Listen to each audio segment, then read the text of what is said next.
Bonsoir chers téléspectateurs, bienvenue dans ce journal et merci de vous informer sur la télévision de la famille. Au sommaire de cette session d'information, audience chez le chef de l'État, le capitaine Ibrahim Traoré a reçu le conseiller à la Cour royale d'Arabie Saoudite. Au menu, un message du roi saoudien à son homologue. C'était là le titre. Une fois de plus, bonsoir.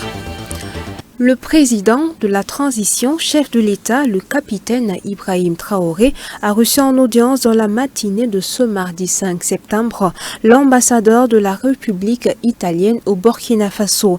En fin de mission, le diplomate italien a fait au président de la transition le bilan de la coopération entre les deux pays. Le commentaire signé Habibalay Bourema.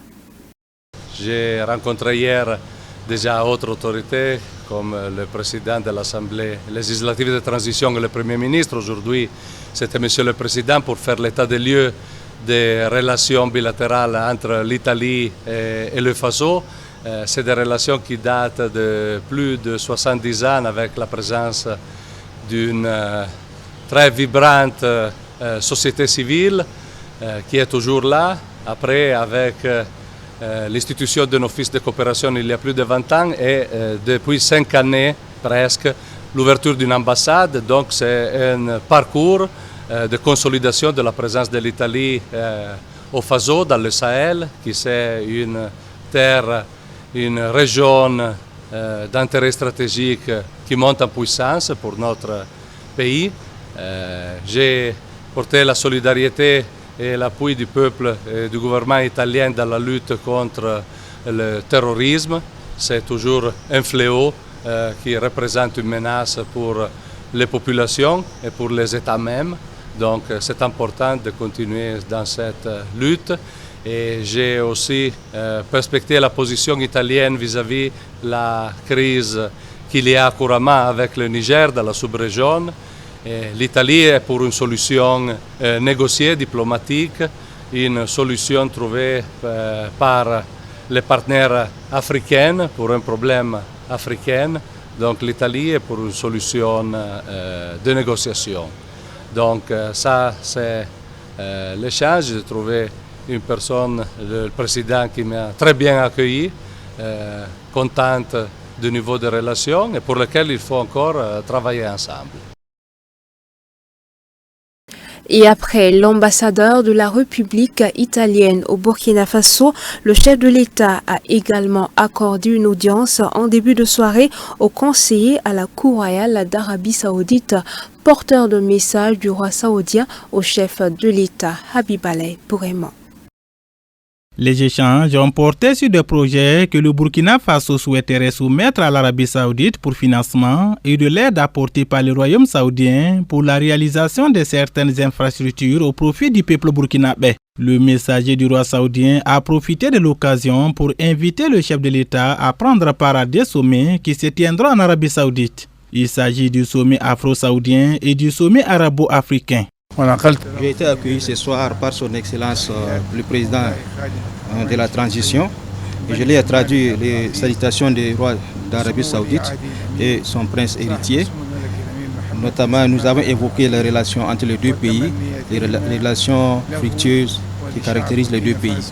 Son Excellence, le chef de l'État, a exprimé leur soutien à l'Arabie Saoudite pour sa candidature à l'Expo 2030 le 10 et 11 novembre en Arabie Saoudite, cette année. Nous avons également échangé sur les projets que le Burkina Faso souhaiterait soumettre à l'Arabie Saoudite pour le financement et également les crédits que l'Arabie Saoudite a octroyés au Burkina Faso pour la réalisation de certaines infrastructures pour les profils. Selon le ministre des Affaires étrangères et de la coopération régionale et des Burkinabés de l'extérieur, plusieurs accords devraient être signés et certains projets d'envergure qui doivent être financés par l'Arabie Saoudite connaîtront un déblocage au cours de ce sommet.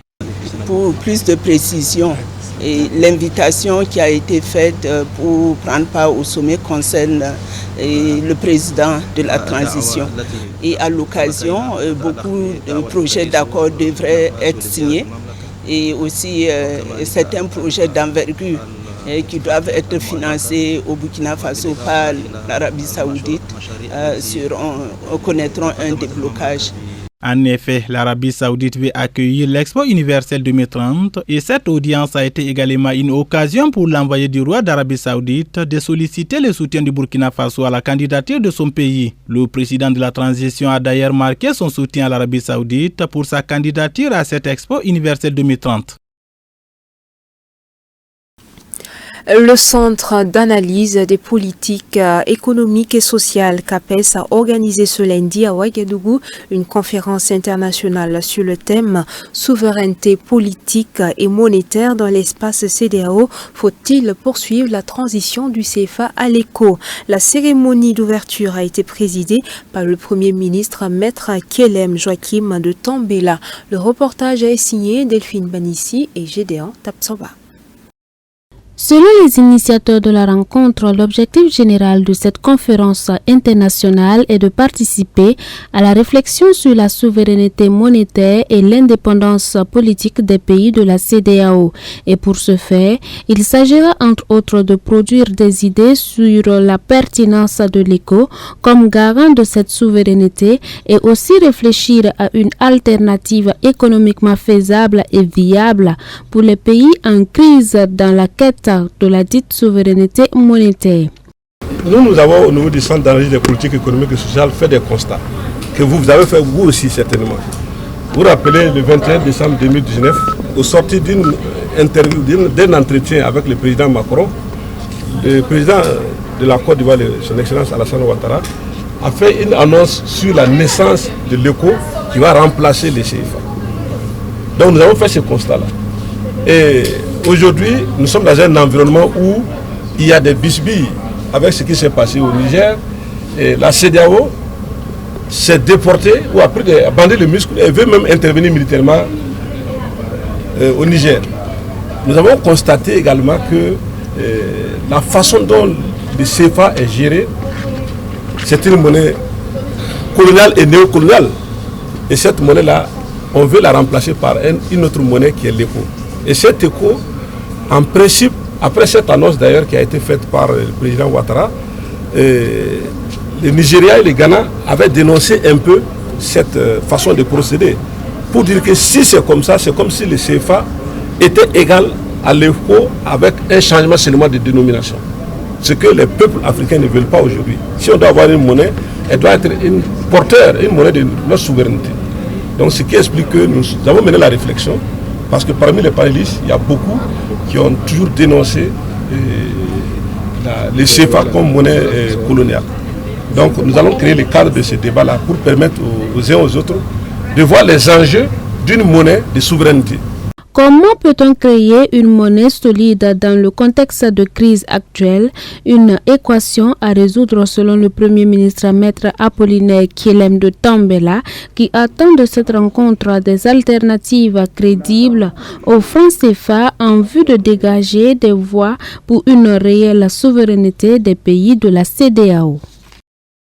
Un tour à présent dans l'actualité hors de chez nous. Amazon, Google, Facebook et autres, des applications désignées officiellement par l'Union européenne comme contrôleurs d'accès en application au règlement sur les marchés numériques. Les géants du web se préparent à un bouleversement. La Commission européenne a présenté mercredi l'une des plus importantes initiatives pour réguler le secteur. L'institution a désigné pour la première fois 6 entreprises nommées contrôleurs d'accès. Ces plateformes ont été ainsi qualifiées car elles servent de point d'accès majeur entre les entreprises et les consommateurs. Elles sont désormais soumises à des obligations plus strictes. It's a very important milestone for freedom and innovation online in Europe, as the most impactful online companies, we call them gatekeepers, will now have to play by our rules, our European rules. Les 6 entreprises concernées sont Alphabet, propriétaire de Google, Amazon, Apple, ByteDance et son service TikTok, Meta et enfin Microsoft. 22 services de plateforme sont identifiés comme disposant d'un poids trop important. Cela comprend entre autres Instagram, WhatsApp, YouTube et l'outil de recherche de Google. Si les contrôleurs d'accès venaient à ne pas respecter d'ici le mois de mars ces nouvelles obligations, ils risquent une amende allant jusqu'à 10% du chiffre d'affaires mondial total de l'entreprise et jusqu'à 20% en cas d'infraction répétée. The point is not to completely reverse, to change completely their business model, but they have to adapt it. For instance, Apple will have, therefore, to make what is technically called as side loading, so the capacity of Spotify to connect directly with the user more easily. So Apple will have to change their product. So I think the ultimate aim is to have more players and more choice and more innovation. Cette annonce s'inscrit dans le cadre de la loi sur les marchés numériques, appelée aussi DMA, dont l'un des objectifs est de permettre aux entreprises de plus petite taille de pouvoir rivaliser plus facilement sur le marché. Toutefois, les experts s'attendent à ce que les géants du web, désignés comme contrôleurs d'accès, contestent ces nouvelles obligations. Changement climatique. Dans son dernier rapport, l'Organisation météorologique mondiale pointe les vagues de chaleur et la fumée des incendies de forêt. Elle aurait un lien avec le réchauffement climatique. Quel est l'impact du réchauffement climatique sur la qualité de l'air ? Alors que la planète subit des vagues de chaleur de plus en plus fréquentes et de plus en plus extrêmes, l'Organisation météorologique mondiale lance l'alerte. Dans son dernier rapport, l'Agence des Nations Unies indique notamment que les hautes températures qui ont frappé l'Europe cet été ont entraîné des pollutions à l'ozone. L'OMM pointe également les conséquences pour la santé de l'homme et pour les écosystèmes de la fumée des incendies de forêt qui se sont multipliés ces dernières semaines en Grèce, en Espagne, au Portugal ou encore au Canada. L'Organisation météorologique mondiale appelle à lutter contre le réchauffement climatique et contre la pollution de l'air de manière commune et incite les grandes villes à se végétaliser. Si le changement climatique causé par les gaz à effet de serre provenant des activités humaines est une menace mondiale à long terme, la pollution de l'air, elle, est plus épisodique et plus localisée. Mais selon l'ONU, le problème est bien global. 7 millions de personnes meurent chaque année prématurément à cause de la mauvaise qualité de l'air. Les pays pauvres sont les plus touchés. Le dernier rapport de l'OMM a été publié à l'occasion de la Journée internationale de l'air pur pour des ciels bleus qui se tient chaque année, le 7 septembre.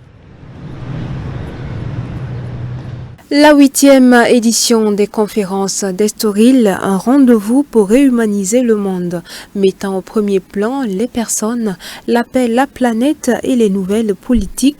La conférence aborde l'évolution rapide que connaît le monde. Au Portugal, la conférence d'Estoril s'efforce de replacer les êtres humains au centre de notre monde. Cet événement de 2 jours réunit un large éventail de participants pour relever les défis mondiaux. Avec des intervenants allant d'anciens présidents aux lauréats du prix Nobel, en passant par des activistes et des artistes, la mission de la conférence est de contrer la désinformation, partager des connaissances et façonner le discours public à l'échelle internationale.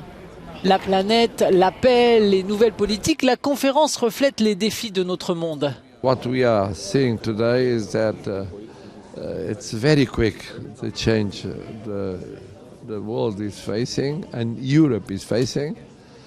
And of course, so these conferences are more needed than ever. Alors que la conférence d'Estoril prend de l'ampleur, les participants se plongent dans des discussions cruciales sur l'avenir de la planète. Et voilà, chers téléspectateurs, qui referme ce journal. Merci de votre constante fidélité. Excellente suite au programme sur la télévision de la famille.